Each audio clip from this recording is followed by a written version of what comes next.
What is up, guys? Moviegoer848 here. I'm here to talk about Fury, the new Brad Pitt movie, directed by David Ayer, director of End of Watch and Sabotage. Now, what this movie's about is basically like a day in World War II, what it's like to be a soldier during World War II. And Brad Pitt plays this leader of three guys that he's been working with for about 2 to 3 years in World War II. Yeah, like just mowing down Nazis. And in comes this new guy, this new young guy played by Logan Lerman, and it's hard for him to learn the ropes, like especially being like a fierce killer, which was needed to to take down all these Nazi scumbags in World War II. And Logan Lerman's character was very afraid to do so, and so Brad Pitt had to had to breathe down his neck and just manipulate in order to to get him to survive and help his fellow comrades to survive every day in hell that World War II was in Germany. So yeah, but mainly this movie centers around the end of World War II, but there are still a few tanks, American tanks in Germany, and there's a lot of Nazis that are still fighting. So I think Brad Pitt, Shia LaBeouf, Logan Lerman, Michael Pena, and John Bernthal, they're the five lead characters in this movie, are in the tank called Fury, which is the movie's title, and they're utilized to just take out the trash, just eliminate as much Nazis as they can, and just simply just trying to survive a day in hell. Now, this movie, when I first saw the trailer and when I saw the movie, there are plenty of cliche moments, but I gotta be honest, I was really enraptured by this movie.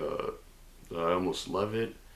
I thought every performance was excellent from these five lead actors, especially Brad Pitt in a crying scene, where it was hard for me to think of it as cliched, where when I later thought of it as cliched when I first saw it, it was really powerful, because Brad Pitt, wow, such a good actor with some crying scene that he's in.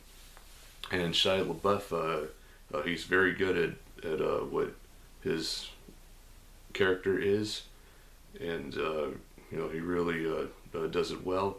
And a lot of people got to get off Shia LaBeouf's back.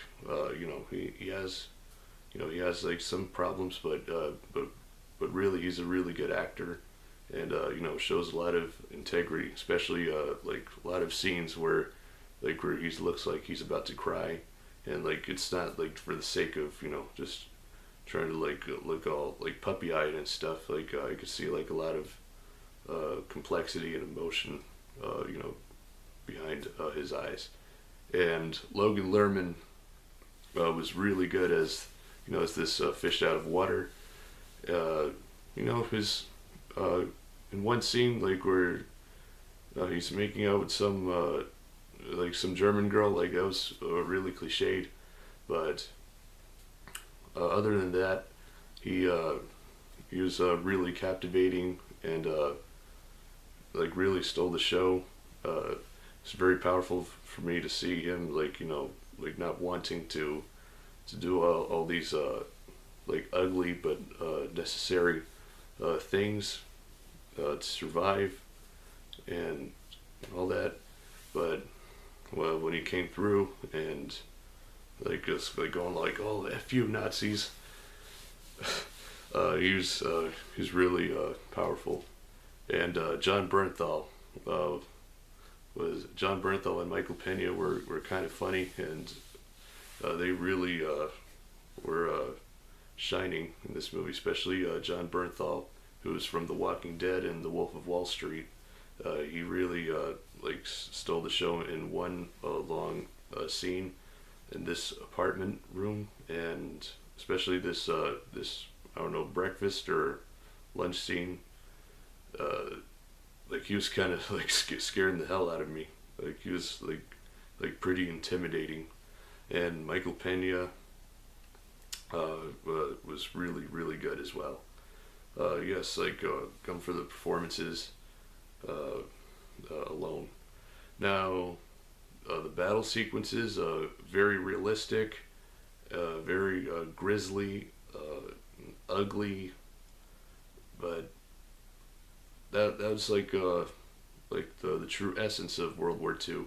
See, with David Ayer, like the way he directed End of Watch was very gritty, hyper realistic. That's his trademark. Very hyper realistic, and his movies have been very violent lately, especially with sabotage, pretty gory deaths in it. He has I wouldn't say how some have said a hardcore style of filmmaking, but just just getting down to the grisly and just nasty, realistic aspects of the subjects he's covering, and I really commend him on that. Especially, I really like his writing, as he is also the writer of Training Day, as it's always marketed in movies that he's associated with. Whatever movies he directed, and I feel like that should always be brought up, because he's really a really good writer. There are there's a lot of good writing in this, especially the breakfast scene. It was very philosophical. Now the battle sequence. Back to the battle sequences. Very realistic, explosive, powerful. In the moment, especially you feel like you're there. Then that's magical, of how David Ayer captured the realism of World War II battles. It happens to place you, the viewer, and especially me, in the moment, and that was really great about it. And I read on Rotten Tomatoes where it says that it isn't as great as it could have been, but I think it's great. Because of the performances, the battle sequences, some of the philosophy in the script, and the intense and gritty direction. And I think Ayer is very passionate, about this project. Especially, he was in the military before, and his grandparents served in World War II. So I thought it was very honorable of him. So I give Fury about a 4.5 out of 5, or 4.5 out of 5, because there's some cliches, but overall it was a great time. Or it's very very sad, but very moving film. So I hope you guys enjoyed, and I'll be back. See ya.